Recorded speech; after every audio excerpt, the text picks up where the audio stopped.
Hello viewers, আসসালামু আলাইকুম। কেমন আছেন সবাই? আশা করি সবাই ভালো আছেন।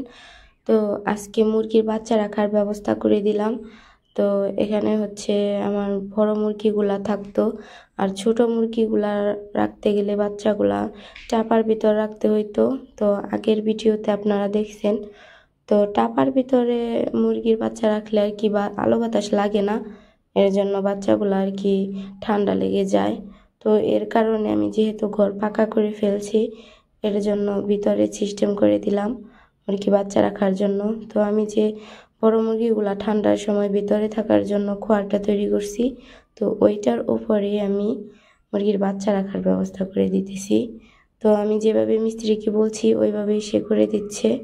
তো দেখুন, এখান দিয়ে মাঝখান দিয়ে দরজা রাখা হয়েছে, আর সাইড দিয়ে পুরাটা আটকে দিবে আর কি নেট দিয়ে। তো এখানে আমি প্লেন শিট দিছি। তো আগে এখানে টিন দেওয়া ছিল, যেহেতু টিন ফাঁকা ফাঁকা থাকে, ঢেউ ঢেউ থাকে, এর কারণে মুরগির ভুসি খাদ্য ওগুলা ভিতরে পড়ে যাবে, এর কারণে প্লেন শিট দিয়ে দিছি। তো যেহেতু আমার বাড়ির কাজ করছি, ওইখান থেকে প্লেন শিট বাড়তি ছিল, তো ওইগুলো আমি কাজে লাগিয়ে দিছি আর কি। তো এখানে দিয়ে দিছি। তো উপরে আমি কাঠের ভুসি দিয়ে আর কি ওইখানে বাচ্চা রাখতে পারবো, তো কোনো অসুবিধাও হবে না। তো আপনারা ওইভাবে তৈরি করতে পারেন, অনেক সহজ হবে বাচ্চা রাখতে। তো অনেকটুকু জায়গা হিসেবে হচ্ছে এখানে দুইটা বানানো যেত, দুইটা খোপ বানানো যেত এক একটা মুরগির জন্য। অনেকের জায়গা কম থাকে, ছোট ছোট তৈরি করে।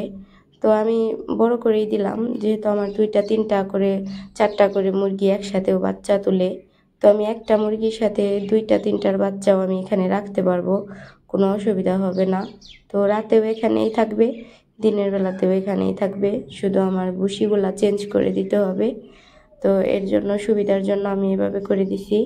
তো প্রতিদিন আমার টেরিতে ভরে রাখা, তারপরে করা, এগুলো আর কি কষ্ট হয়ে যায়, এর কারণে আমি এই সিস্টেমটা করে দিচ্ছি। তো কেমন হবে সবাই কমেন্টে জানাবেন কেমন হলো ঘর তৈরি।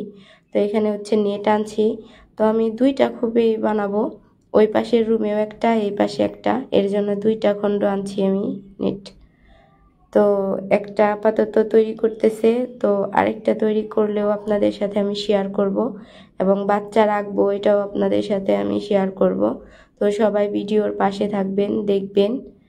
তো এইটা হচ্ছে এখন মাপ দিয়ে কেটে নিবে মিস্ত্রি।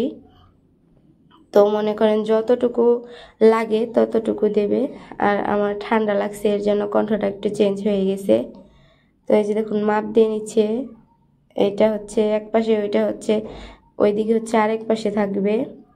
তো আমি হালকা পাতলা মাপ দিয়ে গেছিলাম, তো যেহেতু একটু হালকা বেশি আনছি, কারণ যদি কম পড়ে যায় তাহলে সমস্যা হয়ে যাবে। তো এই যে লাগানো হয়ে গেছে। তো এখন ওইখান দিয়ে কেটে দরজা বের করা হবে, এরপর আর কি এটা দরজা তৈরি করে দিবে। তো এখানে হচ্ছে অনেক উঁচু জায়গা দেখতে পারতেছেন। তো এই উঁচু জায়গার মাঝখানে আমি দুইটা রুম এখানে করতে পারতাম, মানে এক তাক নিচে তৈরি করে উপরে ওই সাইডে আরেক তাক আমি তৈরি করতে পারতাম, কিন্তু করিনি, কারণ উপরে বাতাস কম যাবে, যেহেতু এটা ঘরের ভেতরে।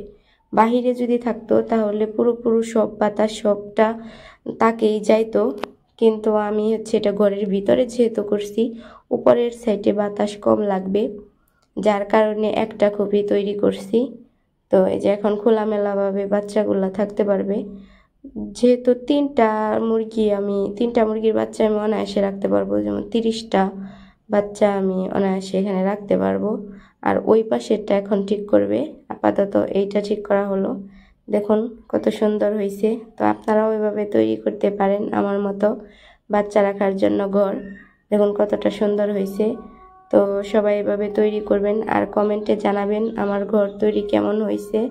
তো সবাই ভালো থাকবেন, আর বেশি বেশি লাইক কমেন্ট করবেন, আর আমার চ্যানেলটা সাবস্ক্রাইব করে দিবেন সবাই। তো দেখুন অনেক সুন্দর হয়েছে মাশাআল্লাহ। তো এখন আমার কাজ অনেক সহজ হয়ে যাবে। তো সবাই ভালো থাকবেন, আল্লাহ হাফেজ।